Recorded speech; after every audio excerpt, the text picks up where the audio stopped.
Welcome back, Stas23 here, back again with some knife therapy, and today I have two new products to show y'all. They both seem really cool, and we're going to start with this and you'll see why in a second. This is from GoodSkrew. Go screw yourself, it says.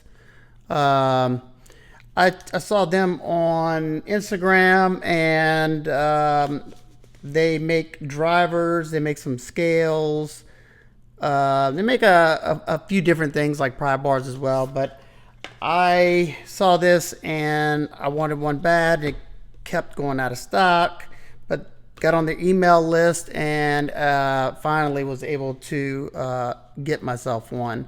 So what we have here is their long driver in titanium Damascus, which you would know as Damascus, and this right here ran $200. If anybody's ever bought something in Damascus, especially this beautiful, you know how expensive that stuff is. So $200. I've seen similar drivers like this go for $1,000. Get this one is $200. They offer a short version, which I plan on getting me a short one as well. In the basic, you can get the basic short for $90, or this length right here, the long, for $100 for the just regular basic titanium. You can also get it in zirconium for $170, but I thought that'd be a little too heavy because this is a bulky thing.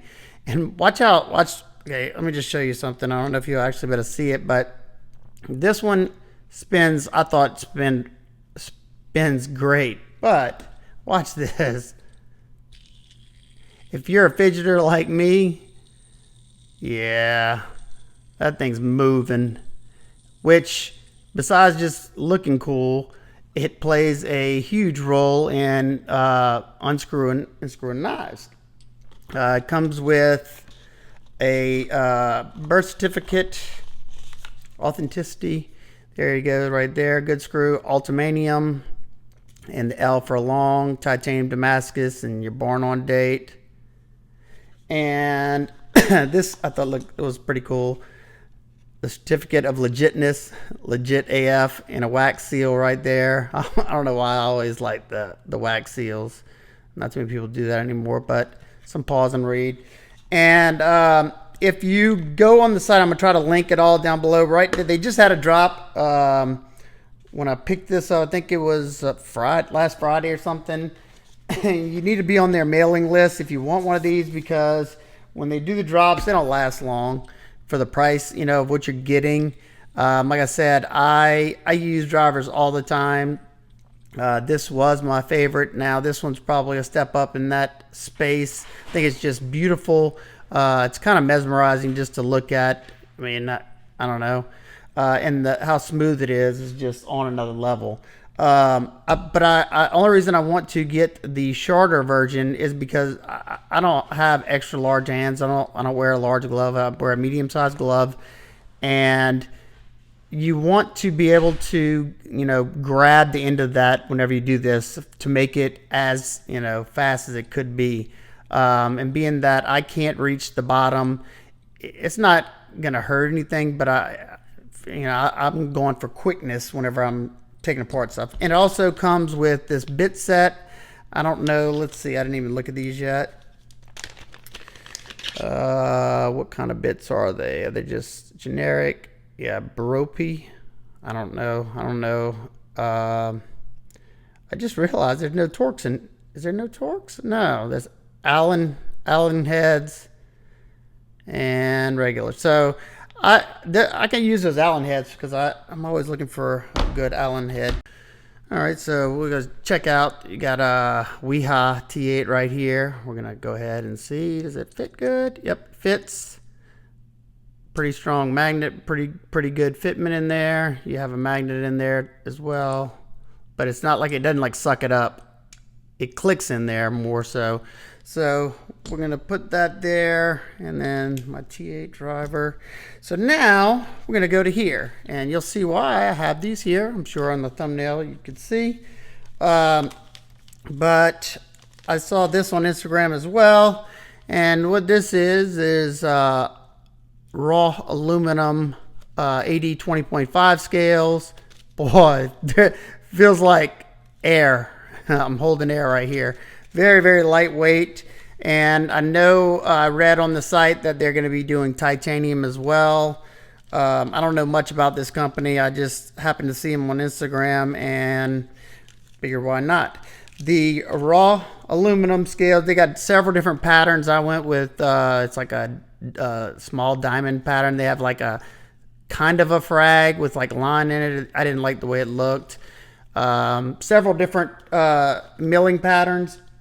This particular one in the raw, they call it buff aluminum, is $65. Or if you want to get it hard anodized, coated or whatever, I don't know what they're using to coat it in the colors, several different colors, but that brings it to $80. And that's just for the scales. If you want a backspacer, it's $20 for the raw backspacer or $25 for color.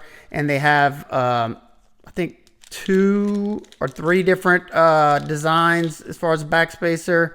And I went with the V groove. You can see it right there, the V. They got the V, and then they got a ball in that goes in it, and then they have I think just a flat one.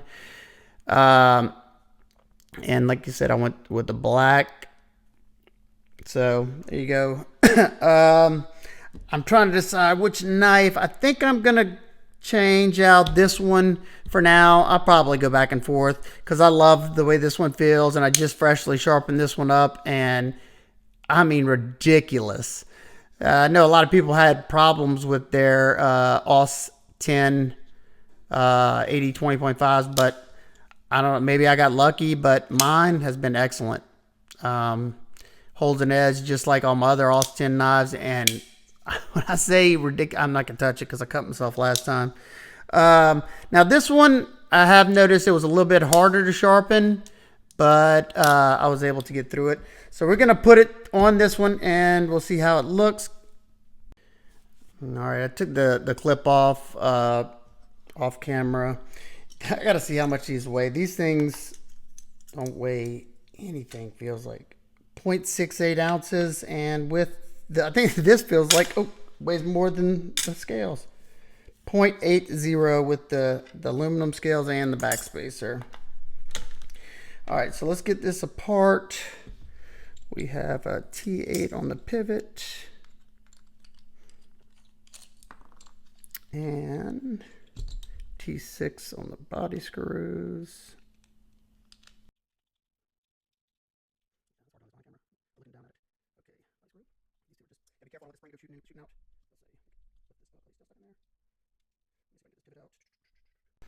All right, I use a little stick that I sharpen the ends of and push the pivot through. I'm gonna hold that because I know there's a spring. Don't want going shooting everywhere. Let's see, hopefully I can get these apart without that happening. Let me take that off. Yeah, this thing's tight. Use my handy dandy homemade pry bar that I made. Oh, there goes the itty bitty. Look at these washers. That's ridiculous. That is the smallest washers I've ever seen in my life. Sorry, I did a few things off camera because that tiny bearing hit the ground, and yeah, it was in the weirdest place. I'm already noticing the tolerances on these scales aren't nowhere near that of these or the other one. These two are very tight fitment. Even with this pin, you still have some play there. You can see the extra inside there. And let me hold this. Something else I'm not too keen of is the countersinking. You can see how far that's going to stick out, and the screws itself are sticking out. I mean, these are thin TerraTough scales, and they're completely, countersunk like the original. Same with the pin. So I got these to see if I were going to want to get the titanium scales. Depending on the price, I probably still will, because I love me some tie. And I did this not too long ago with these other scales, but I'm just going to clean it, get any crud, pocket lint, whatever's in here. Did use this for something funky the other day, so what I did was I ended up off camera. I put the post back in because on the original, the plastic scales have a spot so this doesn't spin, and on aftermarkets they don't usually have that. They don't have them here. So right now, what do we go next? Let's put the pivot pin back in. Oh wait, I got this other stop pin, some beefy stop pins right there. And pivot is D-shaped, as you can see. Nice fitment there. And let's see, I soak, this is rubbing alcohol. I soak my bearings in there to get all the crud, because one of these bearings are terrible. There's no sugarcoating around it. They're absolutely terrible. They weren't horrible in this one, but this one, I don't know if they over tighten it or what, but one of these doesn't even spin, which luckily this is the way this design is. There's not a lot of pressure on the blade whenever there's no pressure really whenever you pull that spring back on the lock. So they could have put washers in, it would have probably been just as smooth. So luckily it hadn't affected the smoothness. But this, I can't even, let's see. No, I can't even get this to spin in my fingers. And being that there's such tiny bearings in there, and they're stainless, I don't have any to replace them with. And I have tons of different sizes of bearings. But this is the first knife that has stumped me as far as having some spare bearings, some that might be better. I do that all the time, but not here. This one spins okay. Still not great. I can spin this one a little bit in the finger, but that one, not at all. And I tried to see that they don't really look like they might be compressed right there, but so let's put this thing back together before I lose something else. Let's see, put a little bit of lube there and there and there, and I can't see. There we go. And I'll put my bearing in there and give it a little twirl. Give it a little twirl there, though. A little twirl. Let's just go ahead and put the back spacer in. Boom. And okay, I put the spring underneath a cloth. I left the stop pin in it because if you're not careful, and I better watch what I say, and this thing comes out, that spring's gonna go flying, as you can see right there. But I'm not gonna test my luck any more than I already have been. Let's see. So this goes like this.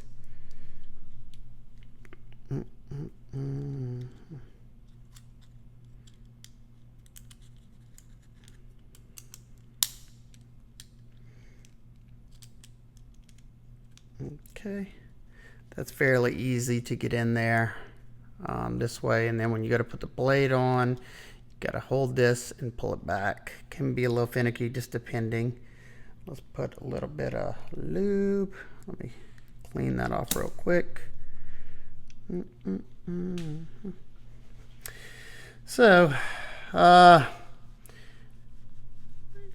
if you any of y'all get anybody that got one of the newer AD20.5s and the K110 or D2, whatever you want to call it, how is it? Because I've thought about picking up one of those.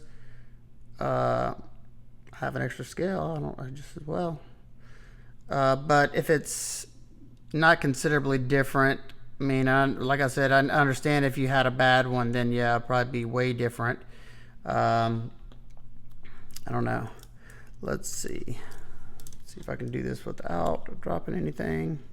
Okay, so I'm gonna keep my finger right there so that bearing, that spring can't fly out. Let's see if I can do this. It's just tricky. Yep, there it goes. Doing this behind the camera is the tricky part. I did it easily the last time. Okay, so let me fix this spring without it going jetting. All right, sweet. So there we go. Spring's back in place. Let me keep a finger over it. And let's see. Oh, nope. Let me put the scale on. I don't need to. I'm sorry, peeps. I'm not gonna show you that the fitment is not tight enough. My other one, I could push on it. I could pull this back and show y'all, but I don't want to press my luck here. See there, the spring almost went flying. I'm not doing it. Love y'all, but I don't feel like looking for a black spring all night or trying to get one out of my parts bin. Nah, let's just call it good. And I'm sure I'll probably fast forward most of this stuff anyway, because y'all don't want to watch me fiddle around. When it gets late, that's the dumber I get, I think. Okay, let's see. Everything else is in. Yeah, backspacer's in. All right, once I got it in the right orientation, of course it was a lot easier. Still finicky though. Like I said, I had to make sure everything was loosened up a good bit, like in the back side, to make sure I could move it around, because I couldn't get the pivot to seat all the way down, and that was causing an issue. I'm not gonna tighten this all the way. I don't ever tighten everything down all the way. I usually go all the way and then come back off about 1/8 of a turn or 1/4 of a turn. That way you can get everything situated. Let's see. Yeah, still have a little bit of play.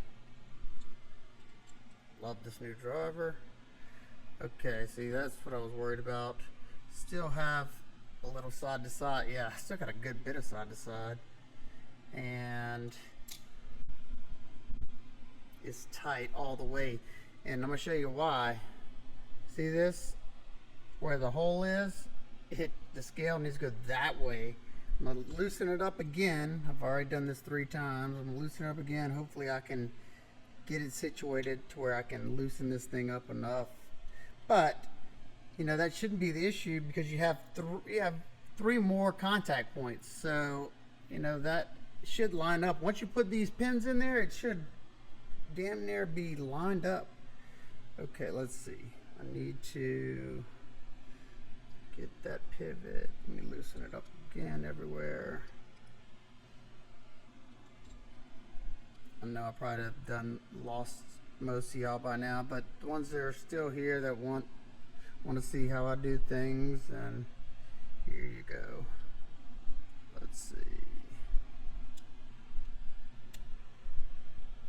Okay, that's semi-flush. Make sure everything else. Good, that's loose, and I'm not super impressed with these. I don't know.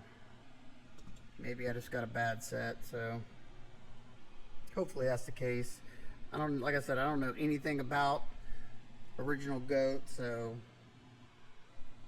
I couldn't give you any more info on them. I'll do some research just in case any of y'all want to know anything about them.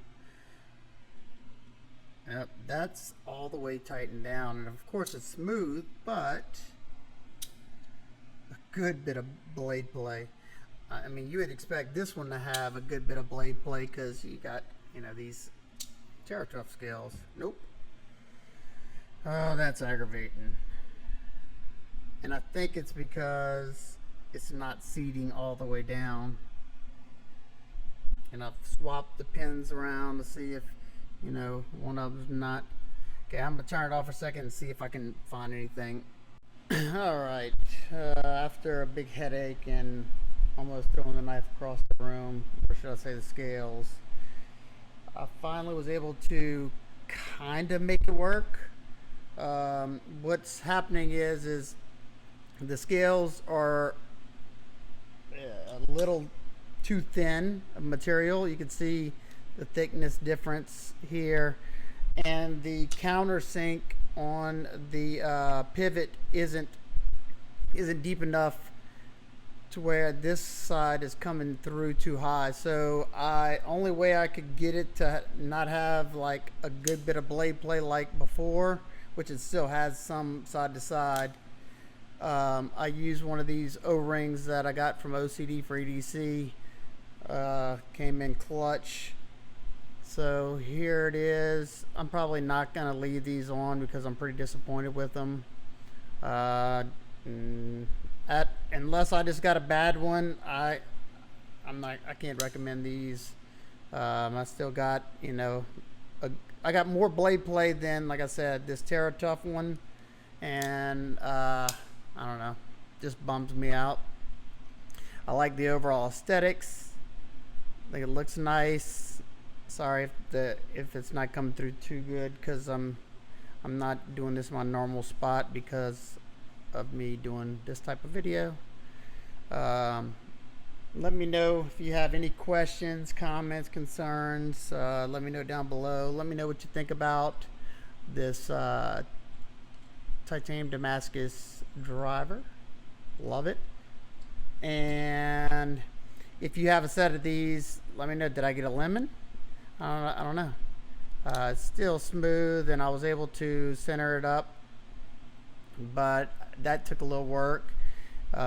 All the countersinks, you can see they're not flush. I mean, once again, and these were also done just right. You can see that you can't feel those two pins, and you can see how much they're sticking up because this aluminum is so thin. It feels nice. It feels nice and rigid because you have that stainless liner underneath it. I do like the back spacer. I'll probably, if I take these aluminum scales off, I'll probably just keep the back spacer on it. I'll probably swap the back spacer on this one, put this one on this one, and just put these back on it because I have a back spacer for those. So there you go. That is the original. What is it? Original goat. I don't know about that, especially now. There you go. All right, guys and girls. Hope everybody's having an absolute wonderful day. I will see y'all on the next one. Peace.